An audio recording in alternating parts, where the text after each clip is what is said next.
Hello again, Domestic Engineer Guy here. Now today's class is one of the required courses for the degree of a BS in Domestic Engineering. Let's call it Beef 101. Where's the beef? Here's your beef. So let's talk beef. Now, there's lots of different qualities of cuts of beef out there offered by the various supermarket chains. But if the USDA gets involved, then there are several types by descending order, starting with USDA Prime, USDA Choice, USDA Select, USDA Standard, and USDA Roadkill. For comparative purposes, what I did is I went to a supermarket chain in California that offers as their primary selection USDA Choice. And I bought the cuts of beef today to show you at full price, and so we'll make a value comparison later on. Let's start with the filet. This happens to cost $16.99 a pound. Take out a second mortgage. Here is a New York steak at $12.99 a pound. This is also sometimes called a strip steak. So if you choose to have this for a meal, it doesn't mean it's a clothing optional meal. Then we have the ribeye, which is also $12.99. Then the porterhouse coming in at $12.19, and then the T-bone coming in at $11.99 a pound, followed by the bone-in ribeye at $11.99 a pound. Now in reality, a porterhouse is two cuts of beef in one. You get a New York on one side and you get a filet on the other. Same with the T-bone, it's just that the filet tends to be a little smaller. Now let's go on to the other cuts of beef. Moving on down the meat line, going by price point primarily, not necessarily what my opinion is about what's best or the worst of the different cuts of beef. Next we have the tri-tip. This is a bit sort of cut up like a tri-tip roast. You can recognize the tri-tip in the meat counter because it sort of looks like a very large Brahman bull's tongue. After that then comes top sirloin, and then the quality of the beef after that begins to trail off. You get into cuts like skirt steak, flat iron steak, and flank steak. And then this is called beef round. This is called beef jerky. So the tri-tip roast comes in at $7.99 a pound. That's a big fall off from the last one we showed you, the ribeye bone-in at $11.99 a pound, $4 difference. The sirloin comes in at $6.99 a pound. The beef round comes in at $4.49 a pound. This is about $1 a pound. Now, let's go on to a cut of meat that isn't beef, just also for comparative purposes. Sticking with meat, but steering off course from beef just a little bit, my family is eating a lot more lamb lately, and we particularly love rack of lamb. This is a rack of lamb. It's usually shown in 8 bones. This happens to be called a Frenched rack of lamb. This is $11.99 a pound, where I purchased it. This did not come from the supermarket because they weren't offering it. Costco offers it at about $9.99 a pound. Now what I want to do is I want to talk to you about what the true cost of these meats really are, and some other things that you have to do to make sure that you can actually chew them. That's up next. Now there's a couple things in the price per pound of steak that we don't use too much of, or shouldn't. One is fat. 2 are bones, particularly when it comes to bone-in cuts of meat like T-bone and porterhouse. So what I've done is I've taken all the cuts of beef that I've shown you and I've eliminated as much of the fat as I could from the outside, and I've eliminated the bones.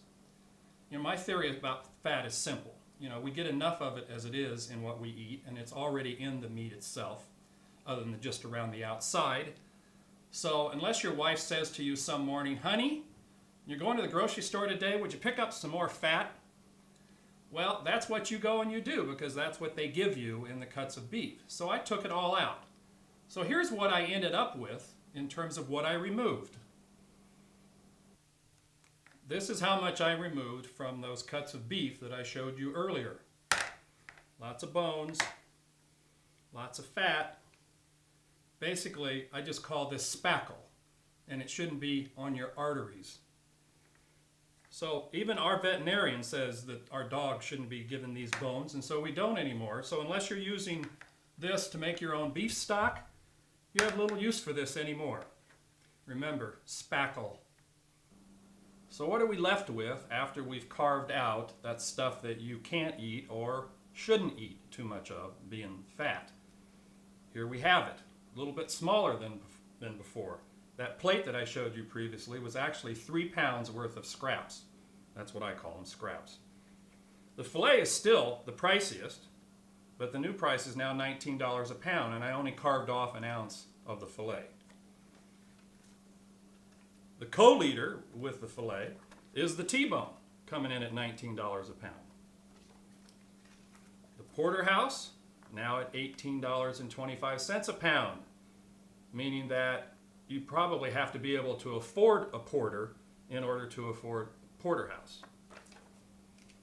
The New York, $18.10 a pound. The ribeye, both regular and bone-in, are basically even at $17 a pound. Now for the record, I use these two knives to carve the bones out and the fat off, and I misspoke in one of my other videos and I called this a carving knife. Well, it is, but in fact it is a boning knife. Now onto the other cuts of beef.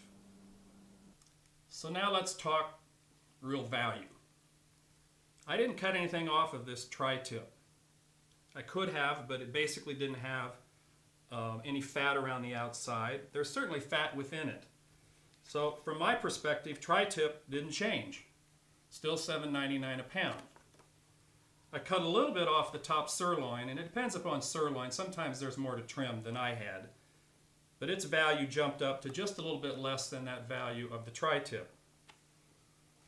There wasn't much fat on the round, but it's certainly in there. So its value, price per pound, jumped up a little bit to $5.25. And then moving over to the rack of lamb, its price per pound jumped a lot because you saw the fat that was on it and you saw those bones.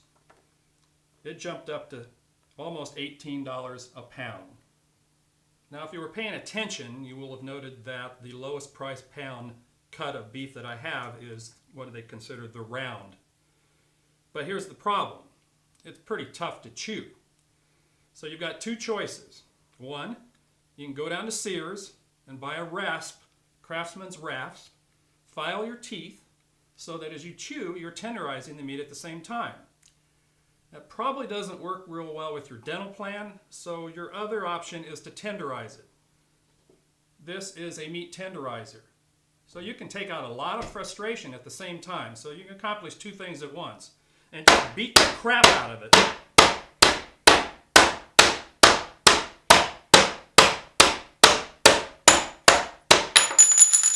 And beat the crap out of your meat tenderizer.